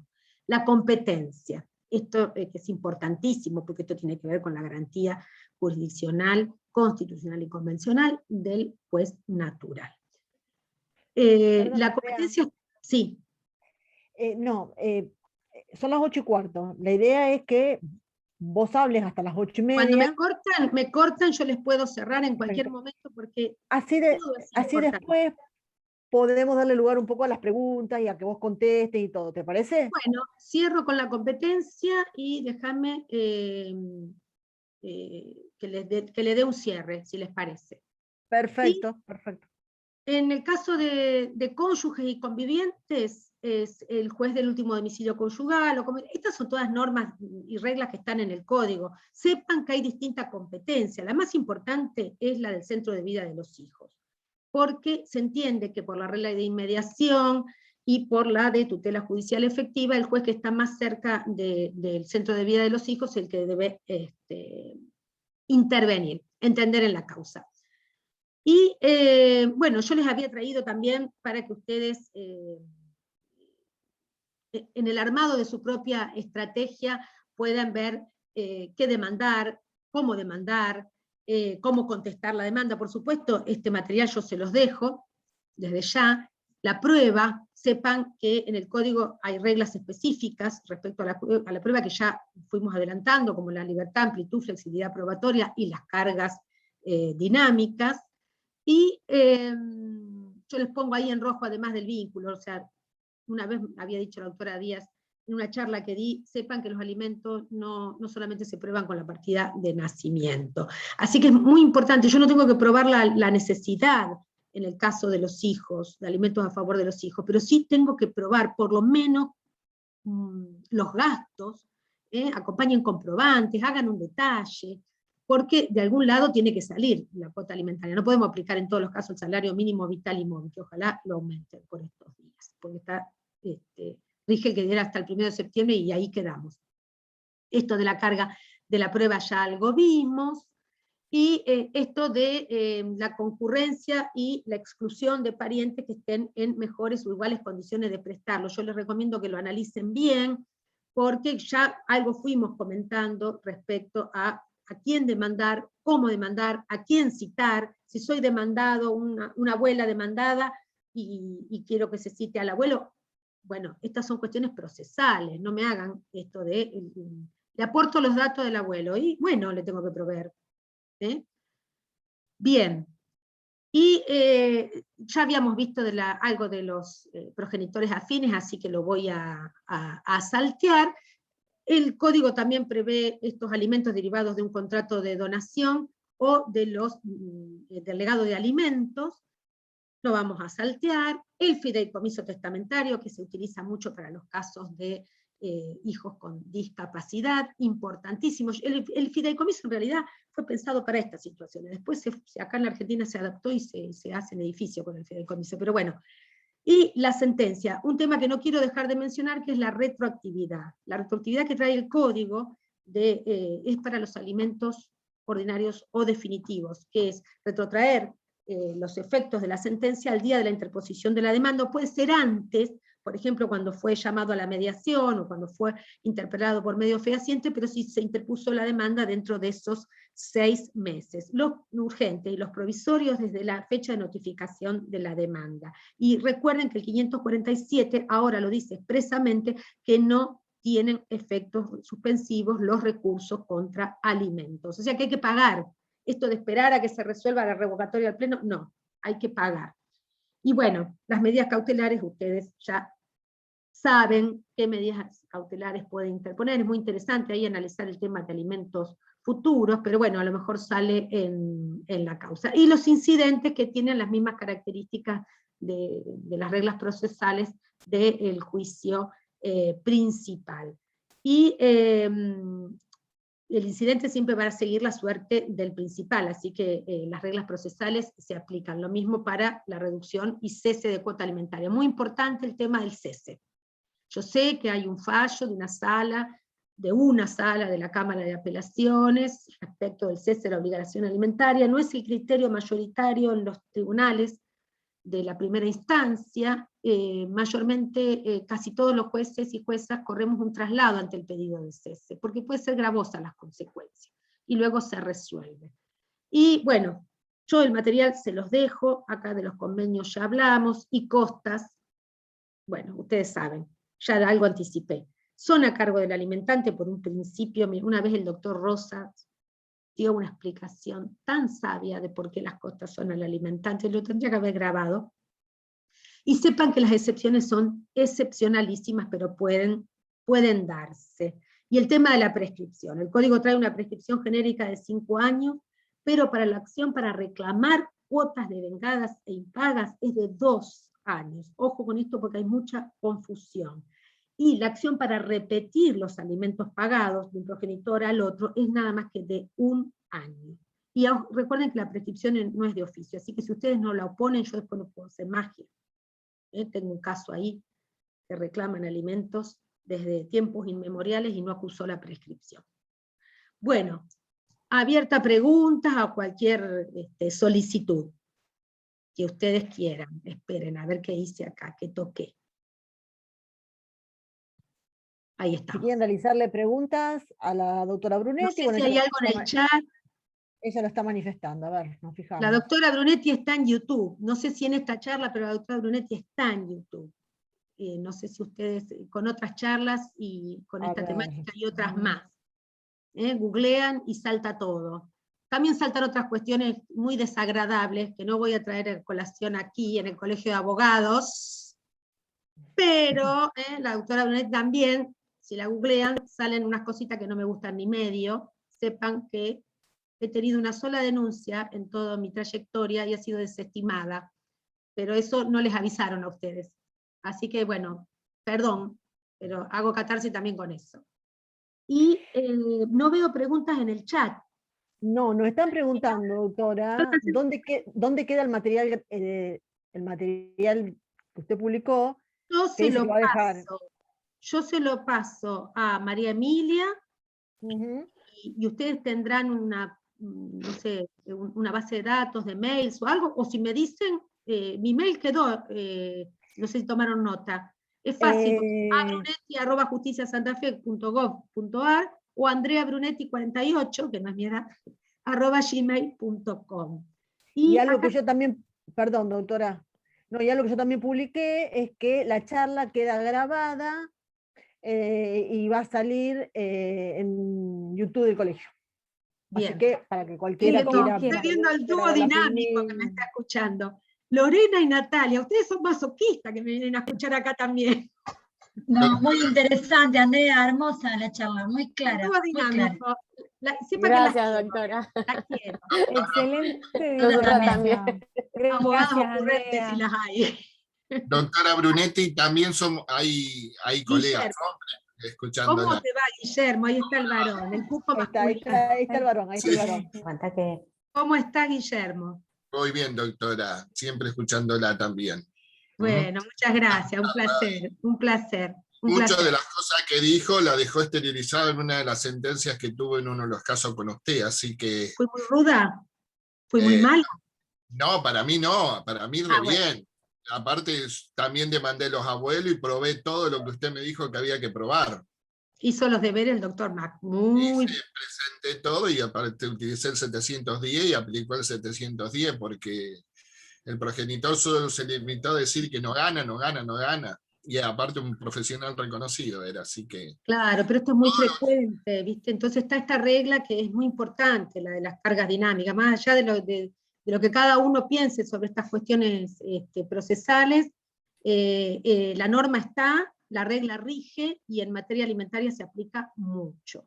Aparte, los dos abuelos, uno era profesional médico y la otra abogada, y usted los condenó al pago de la cuota alimentaria en forma subsidiaria. Sí, así que... eso es muy importante lo que destacás de la subsidiariedad, porque vemos que es un error muy frecuente de creer que es algo automático, y que si no paga uno, paga el otro. No, no es tan automático. Yo en muchos casos he fijado la misma cuota a los ascendientes que a los progenitores, pero por una cuestión de las necesidades del hijo, no porque en realidad no tienen el mismo contenido. Entonces a veces nos vemos forzados a fijar cuotas alimentarias que no se reflejan acertadamente por falta de material probatorio. Sí veo que hay una preguntita. ¿Qué tal? Buenas tardes, Andrea. Analia Hola. Galván. Hola, buenas Un gusto. tardes. Un gusto. Sepa que a esta chica yo la conozco desde que era chiquitita, chiquitita. Muy chiquita. Y verla hoy litigar en los juzgados realmente Mío. me da Bueno. mucho placer. No, y a mí Analía, también. vos me preguntás qué Yo pasa. te pregunté, sí, ¿qué pasa si el único bien que tiene en el patrimonio el deudor alimentario es el 50% de un inmueble que pertenece al acervo ganancial, que está en vía de liquidación de la comunidad de gananciales, y es con lo único que va a poder responder a esta deuda alimentaria, porque la verdad son las es... cautelares que no llegamos a desarrollar, Analía. Ahí, Pero si bien no se pueden compensar, se puede solicitar que claro, ese no tiene nada que 50% sea ver. adjudicado, ¿pero a quién? ¿A la progenitora No. o a los niños? Eso con alimentos de vengado, si tiene una deuda y quiere responder con eso. Pero si vos querés garantizar el cobro de una cuota alimentaria, sí podés tomar, interponer medidas cautelares sobre ese 50%, que lo va a recibir en algún momento. Bien, gracias, Andrés. De hecho, tuvimos un caso, varios casos, que esto de dormir en la cuota alimentaria provisoria, yo decía, pero ¿por qué no avanzan? ¿Por qué no avanzan? Claro, se iba haciendo una planilla de alimentos provisorios de vengado que le fue consumiendo después el 50%, que era lo único que tenía. Entonces, y te hago una consulta más que siempre me llama la atención. El artículo 3 de la ley 26.485, que dice que esta ley garantiza los derechos reconocidos en las convenciones de niñas y adolescentes. ¿Cómo entraría? La 26.485, de violencia de género, pero sí, cuando se puede aplicar algo cuando... Bueno, ¿cómo? Pero claro, pero ¿lo puedo aplicar en la misma demanda de solicitud de alimento? Porque yo una vez lo pedí y me dijeron, vaya por la vía que corresponde. El incumplimiento de la obligación alimentaria es una violencia económica. Bueno, yo lo pedí y me dijeron, vaya por la vía que corresponde, y no me hicieron lugar. no tu juzgado, Planteado. claramente. En casos específicos es muy difícil tratarlos acá. ¿Pero va por vía separada o va en el misma demanda Lo de que pasa es que currículum? si vos planteás en la pretensión alimentaria, planteás la hipótesis de violencia económica y se visualiza, es la perspectiva que yo decía al principio de la charla que hay que aplicar en el juzgamiento del caso. Eso va a impactar en el tipo de cuota, en la modalidad de cobro, va a impactar ahí, porque la pretensión es alimentaria. Perfecto. Si vos querés otro tipo de protección, bueno, ahí sí, a lo mejor. No, sí. Si vos querés denunciar una violencia, obtener una medida de protección, esto de ir por la vía correspondiente, a veces es muy desagradable, pero se nos hacen unos embrollos bárbaros. Yo no tengo ese criterio en materia de violencia económica.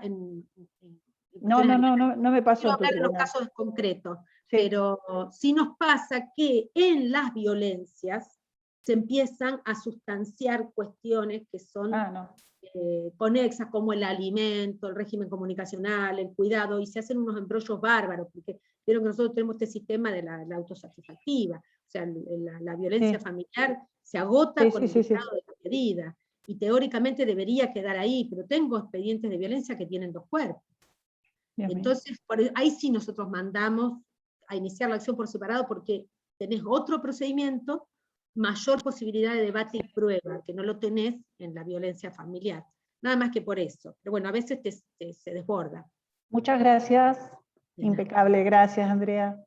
Hola, doctora, ¿cómo le va? Hola, ¿cómo estás? No sé quién habla. Estefanía. Hola, Estefanía, ¿cómo estás? Bien, bien. Yo siempre tengo la misma pregunta. Yo hace poquito que me recibí y estoy haciendo familia. Y la cuestión, estoy en un caso, por ejemplo, de filiación, donde el progenitor, además de que me está pidiendo el ADN, que se lo vamos a dar. Un tema que salteamos, Sí, respecto a la cuota alimentaria que va a ser provisoria, hasta tanto el ADN le dé los resultados, siempre tengo la duda, le reclamo, la nena por ejemplo tiene hoy 13 años, el vínculo filiatorio lo tuvieron siempre, porque la chica tiene el vínculo, digamos, reconoce que es el papá, y el papá de vez en cuando la iba a buscar o le manda un mensajito. Eso es lo que dice acreditar sumariamente, dice la ley. Claro, el código reconoce el derecho de alimentos a la mujer embarazada, que dicen el hijo por nacer, pero en realidad los alimentos son a la mujer embarazada, en protección del hijo por nacer, y al hijo no reconocido, que es el caso que pregunta Estefanía. Y los alimentos son provisorios, y con una sumaria acreditación de ese vínculo. Obviamente, si tenés el ADN... pero lo que le quería preguntar, una vez que salga el ADN, yo le reclamo desde los 3... Vos tenés que iniciar el juicio de filiación, y en el juicio de filiación pedir el alimento provisorio, es lo más prudente, porque no podés retrasar la filiación. Las dos cosas son urgentes. O sea, como estrategia es prudente iniciar el juicio de filiación, la reclamación de Estado, y en la misma demanda solicitar la fijación de alimento provisorio para regir durante el proceso. Por eso son provisorios, porque una vez que se determine la filiación, ya tiene que ser otro tipo de alimento. Eso nos pasa también, que se quedan con el provisorio, pero cuando se dictó la sentencia, cesó el provisorio, supuesta. Tenemos que iniciar en los alimentos definitivos. El juicio de alimento definitivo, si no se pactó, si no hubo un acuerdo antes. Podés plantear la pretensión alimentaria, viste que se hace la audiencia para ver los resultados de ADN y demás, que en esa audiencia por lo general muchos reconocen ahí mismo. Yo tengo el criterio que si reconocen ahí directamente se manda al registro civil el oficio. Pero ¿qué pasa? En esa misma audiencia podés aprovechar para tratar el alimento como definitivo. Te da el resultado positivo y decir, bueno, ¿qué hacemos con los alimentos? No se ponen de acuerdo, automáticamente tenés que iniciar, una vez que tenga el carácter de hijo, el resultado, claro. El juicio de alimentos a favor del hijo. Ya no es el provisorio al hijo no reconocido. Bien, y la otra pregunta que tengo de otro caso, es respecto a dos parejas del mismo sexo que tuvieron una bebé por subrogación de vientre. La cuestión que tanto el óvulo como el espermatozoides fueron donados, pero una de ellas le puso el apellido. Hoy se están separando y viene esta clienta a decirme si ella la puede reconocer y si le puede fijar la cuota alimentaria. Yo entiendo A ver, que sí. vamos por parte. Sí. Hubo una gestación por sustitución, Sí.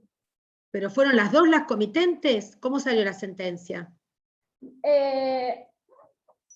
Perdón, me expresé mal. La mamá gestante, así es el caso. La mamá gestante eran dos mujeres. La mamá gestante, usó su cuerpo, que es la que le dio el nombre al bebé. Pero tanto el óvulo como el espermatozoides son donados. Entonces no hay sustitución. No, sí, me equivoqué. Perdón. Entonces, viene la otra persona. hay una pareja, a ver si te entendí. Es una pareja de dos mujeres. Sí. Una gestó el hijo de ambas. Sí. Con óvulo, no sé quién. Óvulo y espermatozoide donado. Gestó su propio hijo con óvulo donado. Sí. Y después fue inscrito como hijo de ella, solamente. Claro, y no de la otra pareja. Entonces ella quería saber si se puede llevar adelante la adopción, porque eran convivientes, estuvieron conviviendo durante 8 adopción años. por integración. Sí, y ella quería saber si ella a su vez puede pedir régimen de comunicación y cuota alimentaria. Eso es posible. A ver qué Toda dice la el misma resto. demanda. A ver qué dice el resto. ¿Qué le responden? Lo que dijo usted, doctora, o sea, primero la afiliación, solicitar la afiliación. En este caso no va a tener ninguna afiliación porque no tiene material, no es hijo de ella, de la que quedó, digamos, afuera. Pero además ahí, no quedó establecida la filiación porque no estaban, primero que no estaban casados y después no hubo tampoco un acto de reconocimiento. ¿qué le faltó? ¿Qué Sí. le faltó dar? ¿Cuáles son las fuentes de la el consentimiento, el consentimiento, no, el consentimiento libre, La voluntad procreacional, el querer. La voluntad. el consentimiento libre, previo, informado, por las escritura tres fuentes pública. filiatorias: naturaleza, adopción y la voluntad profesional, que es la voluntad técnica de reproducción humana asistida. Ella no tuvo voluntad procreacional, entonces no tiene esa fuente filiatoria, pero puede hacer una adopción por integración. Ahora, tiene derecho a tener, vos, Guillermo, que antes habías hablado de la posesión de Estado, ¿puede pedir un régimen comunicacional? ¿Se le pueden reclamar alimentos? No, si no tiene vínculo filial. Pero sí. La socioafectividad y la En base a la socioafectividad, el concepto de socioafectividad. Y los 8 años de convivencia. ¿Y no es la pareja de Una la posesión progenitora? Claro, 8 años de convivencia. Exactamente. Estuvo en el tratamiento, todo, por eso. ¿No se le aplican las reglas de progenitora? Claro, claro. Se puede Hasta que equiparar a salga la la figura. adopción. Claro. Además, ahí también hablaron de socioafectividad. Bueno, hay muchos fundamentos. Sí, claro que sí. Tal vez en el momento de prestar el consentimiento informado, no se le integró y no se le informó a esta persona para que se lo dé, porque si hace ya 8 años que se hizo esto, tal vez no se lo dieron y por ignorancia no lo hizo, y ahora se encuentra en una situación que desventajó. Adopción por integración. Exacto. Bien. Gracias por la ayuda. Con relación a que quedamos muchas veces varados en los alimentos provisorios, es también por este sistema de mediaciones que hay, de la mediación obligatoria, y que en sí nos vemos muy impedidos en seguir con el principal por un problema de recursos económicos de nuestras clientas o clientes. La mediación, la mediación por alimento es la mediación más cara, porque pueden llegar a regular hasta 5 yus.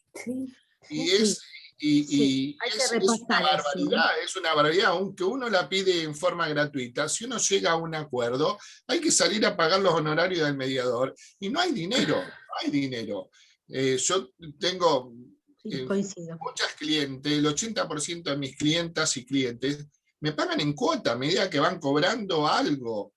Es algo así en esta situación que hubo últimamente. Y no podemos ir a una mediación. Y la mediación gratuita de tribunales ya no existe, no las están dando. Es algo, por eso nos quedamos a veces frenados en ese alimento provisorio en forma definitiva. Porque no podemos avanzar, porque no podemos acceder a la mediación. Claro, totalmente.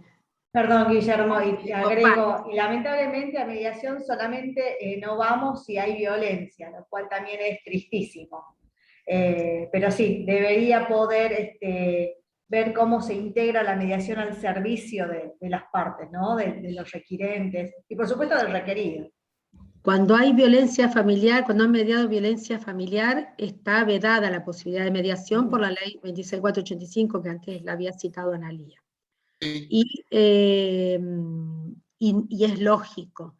No obstante, nosotros tenemos un muy buen equipo de mediación en la Corte Suprema de Justicia, en el tribunal, que si bien no vale como mediación prejudicial obligatoria, o sea, no es la del 130, pero a los fines de poder mediar y llegar a un acuerdo en el tribunal, hacen como una especie de evaluación y ver en qué condiciones están las personas, porque la prohibición de mediar tiene que ver con la desigualdad, no se puede poner a dos personas en la misma situación a negociar cuando hubo una violencia, que está totalmente, hay un sometimiento ahí, entonces no es posible que puedan negociar. Tiene una razón lógica, pero a veces hay que ver si la persona ya no está empoderada, si ya no superó, si se puede sentar y en el tribunal a veces hacemos audiencias y tomamos por separado, es todo un tema eso, pero bueno, a veces el acuerdo se impone, un régimen comunicacional sin poder hablar con ambos progenitores y ver cuáles son sus horarios, sus trabajos, sus posibilidades, no se puede establecer así de la nada, y hay que hablar con ambas partes y tratar de conciliar. La pandemia nos estalló y nos hizo cambiar la forma de trabajo. Yo tomo muchas audiencias por Zoom, confieso que tengo más tiempo ahora. Porque Pero vos fíjate que una audiencia de mediación por desalojo es gratuita. Y una audiencia por mediación, perdón, una mediación por desalojo ahora es gratuita. No se puede cobrar. Y una mediación por alimentos. Bueno, ahí está el trabajo del colegio de abogados que tiene que ver. Esas son las competencias. Una mamá que, por ejemplo, no se presenta el alimentante o lo que sea, no puede, porque en realidad no lo paga la mamá. Se lo están poniendo a costa del alimentante, del niño. Hoy tenía que resolver porque uno donde el que está pagando la excepción de falta de mediación. Yo digo, qué injusto. Es injusto. Porque si bien, sí, obviamente, si no hay mediación y te interponen la excepción, y bueno, está bien, está previsto, pero qué injusto, ¿no? Porque encima que tenés que demandar, y aparte termina pagando el niño, el alimentado es el niño. Oh, miércoles, cuántos obstáculos, ¿no? Por suerte, en materia de familia rigen muchísimas convenciones internacionales, y también echamos manos a la regla de Brasilia, que no es derecho vigente, no es derecho obligatorio, pero es una herramienta procesal muy útil. Así que también echamos manos. Yo interpuse de que estaba la opción de una audiencia del artículo 19 y el juez me la dio. Y llamó al artículo 19 y lo tomó como una mediación. Bueno, sí, a ver, quieren arreglar, arreglen acá. Si no, siga el proceso. Siga el proceso. Es conciliación, no es mediación. Sí, pero se utilizó, o sea, una de las partes vino y ya había habido una mediación con otro y después surgió como una parte nueva, porque hubo que demandar a la otra parte, y esta parte dijo una excepción de mediación. Entonces dice, no, pero usted vino una audiencia de conciliación. Ah, la tomó como... Y usted, y como surgió después y entonces dice, no, dice, es pedir la nulidad por la nulidad misma. Bueno, en el caso de los casos que son patrocinados por Defensoría, si tuvieron una reunión previa en la Defensoría, se toma como mediación ya. Pero eso está regulado, eso está normado.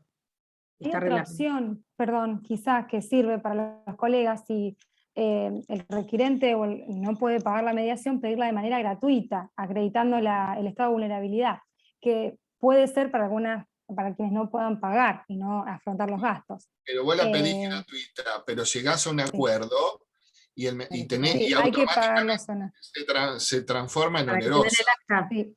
Exactamente. Habrá que ver qué No, se pero acuerda y quién aparte, paga. no sabés la cantidad de requisitos para la gratuidad de la mediación. Es Eso es tremendo. verdad. Entonces te pone en una situación muy complicada para llegar a la ¿Y mediación. en ustedes qué cuestión alimentaria. proponen? Y ¿Que se muchos haga mediadores- gratuita en alimentos? El tema de honorario en Sí. materia de alimentos también es todo un tema, ¿eh? Esta forma de También, cálculo esto del de alimento, de costas a por veces su nos orden. caemos de cola. ¿Vieron ese del otro día que salió no sé cuánto de cuota alimentaria de De 300.000 pesos. Altísimo. 300.000 pesos. Yo no Y después, desmerezco nunca el honorario profesional, pero pienso, ¿no? ¿Quién lo paga? Más los aportes, ¿no? A las cajas también. Claro, eso también tenemos muchísimo incumplimiento de falta de pago de No, y aporte. aparte muchas veces tenemos un progenitor que está abonando una cuota irrisoria de 2.000 pesos. Entonces el colega que representa al demandado, el deudor alimentario, dice, no, costas por su orden porque él no es que nunca pagó lo que podía. Entonces voy a decir, costas por su orden, le estás haciendo pagar al niño, al alimentado. Bueno, podés- Es todo un tema. No, a la actora, Encima pero que la hubo que actora hacer no todo es un la mamá. juicio. Doctora, Sí, Romina. Romina. ¿Cómo estás? Perdón, le quería hacer una pregunta retomando un poco lo que se explayó usted sobre los abuelos, porque tuvo un caso donde se fijó alimentos provisorios, inaudita parte a los abuelos, y se les ordenó una retención de sus jubilaciones del 30% a cada uno de los abuelos. O sea que la madre hizo como un negoción, porque de tener una cuota de 10.000 pesos... Creo que haya hecho un negocio. No, porque lo que pasa es que ahora sumó el 30% de cada abuelo. O sea, Ajá. antes era el 30% al progenitor y la orden de retención... Si es mucho lo que se logró obtener, plantear la disminución. Con costas en provisorios, que eso también me llamó muchísimo la atención, porque bueno, a mí me piden mucho que fije costas, pero lo que pasa es que teóricamente con el provisorio no hay fijación de costas. Claro, es con por la eso- sentencia la fijación de costas. Le quería preguntar su criterio respecto de los provisorios a los ascendientes, en estos casos, si puede proceder de manera inaudita, como en el caso de los progenitores, Sí o puede, si hay porque generalmente un traslado o un... puede ser inaudita si son urgentes. Y no rige la regla de la subsidiariedad. ¿Cómo? No rige la regla de la subsidiariedad. Sí rige. Ah, Sí, porque... Lo que pasa es que pueden darse distintas hipótesis. Puede ser que se haya demandado al progenitor y a los ascendientes y se pida la fijación de una cuota provisoria. Yo particularmente la fijo y digo subsidiariamente tanto al abuelo o a la abuela demandada, ¿sí? O sea que está sentenciada, pero fijada judicialmente, pero todavía no tiene efectividad, porque va a tener efectividad porque es subsidiaria. Si no paga el alimento provisorio el progenitor, recién ahí se hace efectiva la obligación del abuelo o la abuela, ¿sí? Pero ya está fijada.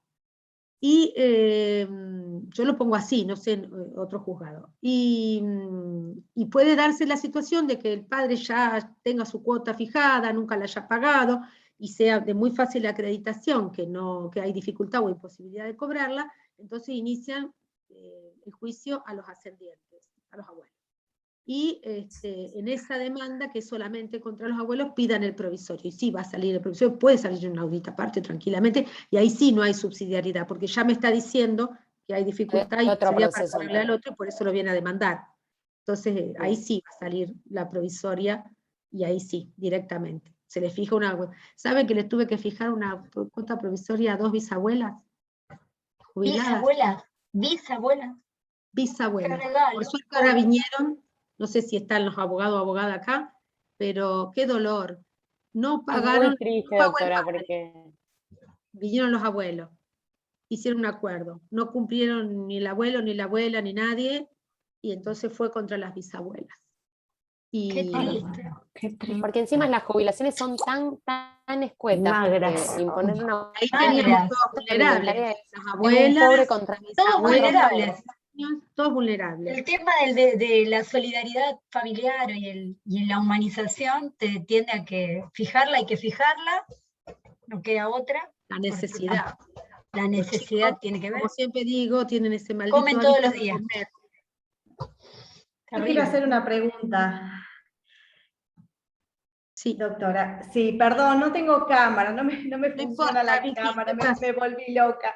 Bueno, yo estoy empezando a litigar, soy tucumana, hace poquito que estoy viviendo acá, y vengo, al revés de usted, vengo del Poder Judicial, así que estoy empezando a salir a la calle. Mi primer alimento me tocó en su juzgado, así que vamos a trabajar ahí. ¿Conmigo? Con usted, sí, estoy muy contenta. Por eso vengo a esta charla. Bueno, no, en definitiva, yo me vuelvo no me va a hacer una pregunta del caso, ¿eh? No, en realidad esto es general y es me parece que para el camino que pueda hacer de acá en más. Me volví loca con el tema de la prueba, en el sentido de la miseria en la que vive alguna gente, donde no se puede probar con ticket nada, gente que usurpa, gente que no tiene un ticket Hace estimaciones, hay cosas que todos sabemos. Todos vamos, mira, la doctora Topino siempre me dice, yo porque no compro ni un tomate, chica, yo vivo a delivery, pero soy sola, pero ella que tiene una nena, qué sé yo, de esta familia, y ella siempre dice en las audiencias, cuando las tomamos en la audiencia de causa, cuando estamos las tres, o sea, lo que sale ir al supermercado. Si usted no sabe lo que sale ir al supermercado, les pregunta. Y yo dije que no me pregunte a mí porque no tengo la menor idea. Pero lo que sale ir al supermercado, eso es ya de público y notorio. Hay cuotas alimentarias que vos con solo verlas ya sabés. Hoy leía, estaba resolviendo y me decía que pagaba 3.000 pesos, no, pagaba la obra social y cubría todas las necesidades de la hija cada vez que la madre se lo requería. La vez que no, demandando a él, a la abuela. Y yo, ¿cómo puede un ser humano entender que con, no sé si era algo de 3.000 pesos, él estimaba que con 3.000 pesos y ofrecía 8.000? ¿Cómo puede entender una persona que con 3.000 pesos podés mantener a un hijo? Yo, o sea, respeto mucho los ingresos de cada uno y la situación económica de cada uno, pero no era un caso de defensoría. Y, o sea, son cosas que se caen de maduro, que 3.000 pesos no puede ser nunca una cuota alimentaria. Nunca. No, es terrible. A mí ayer me decía una clienta, que hace 6 meses ella tiene que fraccionar la milanesa entre ella y su hijo. Y a mí me daban ganas de tirarme por el balcón porque digo, por Dios, la miseria, el sufrimiento de la gente, el hambre, ¿no? Bueno, y a vos te toca por la que reclama, pero esto tiene mucho que ver también con el rol del abogado y abogada de familia. Se nota mucho quiénes son los que están formados en la especialidad. Hoy es una especialidad especialísima y no se puede trabajar sin la especialidad porque hay formas de trabajo del abogado y abogada de familia que son muy distintas del resto de los abogados. Entonces, a diario te vas a presentar con estas situaciones, se sufre mucho en este fuero, se sufre muchísimo, vemos muchas injusticias. Las únicas cosas lindas que vemos, por lo menos hablo por mí, son las adopciones y cuando se concretan, porque María Emilia puede dar testimonio del largo camino que uno tiene que recorrer hoy para llegar son todos chicos que han vivido situaciones de vulnerabilidad previa, entonces no es nada agradable. Y se concreta en la adopción, y el acto de la adopción está bueno, pero nada más, y todo lo demás, y después el resto son todos conflictos. Entonces, todo el día, desde la mañana hasta la noche, estamos con el conflicto, vaya si uno no tiene que hacer terapia. Entonces, si a eso le sumás todas las ametrallas externas que vienen, realmente se te hace muy complicado el trabajo. Pero el rol de la familia es distinto, y el rol del abogado de familia es distinto. Hay que buscar ahí voy, Dani, la conciliación, la extrajudicialidad, esto de que habla de que el margen de la gestión del propio conflicto, en esto es un rol fundamental el abogado y la abogada. Fundamental. Confíen en la negociación. Sí, Daniela. No, coincido y creo que ahí está el secreto de todo, ¿verdad? Sí. Bueno, Hay una Mimi, reflexión. Perdón. yo No, hablo. no, en el chat no veo ninguna reflexión más. Franco yo Gardela, que dice de miembro- reflexionar sobre el sistema prejudicial que se supone facilita el acceso a la justicia que devino en obstáculo. Totalmente de acuerdo, Franco. Había más Gracias varones. por la recomendación. Sí, es de nuestra comisión, Franco. Gracias por la recomendación de la autora Brunetti, de la adopción de Arribar, acuerdo con mediación de la Corte para posterior homologación. Bueno, Sí, es importante tenemos que acudir a ir esta instancia. tenemos que ir cerrando porque se nos termina el tiempo concedido por el colegio. Bueno, Así que chicas, antes de- Muchísimas gracias, Andrea. de corten todas. abruptamente. Gracias. Gracias. Andrea, Hay un montón. Claro. Bueno, Un placer, a ustedes. Nos vemos. Muchas gracias. Suerte.